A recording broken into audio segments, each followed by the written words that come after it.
Selamat datang di Kotakasu, channel yang akan mengubah cara pandangmu soal trading. Ini bukan lagi soal belajar trading dari nol, ini adalah cara hidup seorang trader dewasa. Sebelum kita lanjut, kalau kamu mau mendalami sistem trading yang kita bahas, e-book eksklusif Kotakasu sudah tersedia. Langsung saja cek link di deskripsi ya. Nah, mari kita mulai. Semua orang bisa jadi agresif di market. Pencet buy, pencet sell, gampang. Tapi, hanya sedikit yang benar-benar tahu kapan waktunya untuk bertahan, kapan waktunya untuk menarik diri sejenak. Inilah yang membedakan trader pemula dengan trader yang sudah matang. Mereka tahu kapan harus menyerang dan kapan harus bertahan.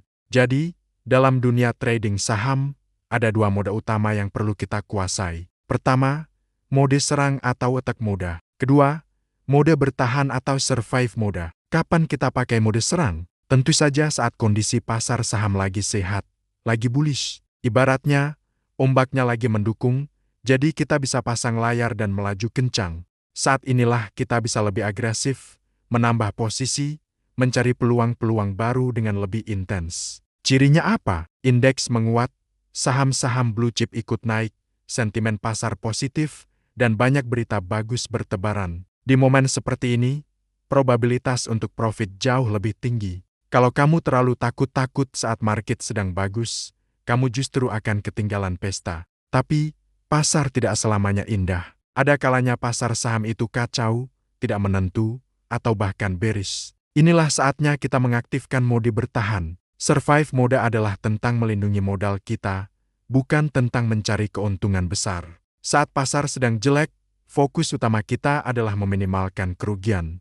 Mungkin kita akan mengurangi ukuran posisi, mungkin kita akan lebih banyak memegang cash, atau bahkan tidak trading sama sekali untuk sementara waktu. Tanda-tandanya jelas, indeks anjlok, banyak saham merah, sentimen negatif di mana-mana. Memaksakan diri untuk trading secara agresif di kondisi seperti ini sama saja seperti berlayar di tengah badai tanpa persiapan. Risikonya terlalu besar. Trader dewasa tahu, kadang-kadang tidak melakukan apa-apa adalah keputusan terbaik. Sekarang, mari kita intip cara para bandar atau market maker beralih mode. Mereka itu jagonya membaca situasi. Seorang bandar tidak akan buang-buang amunisi di saat yang tidak tepat. Mereka akan sangat agresif ketika melihat probabilitas kemenangan yang tinggi.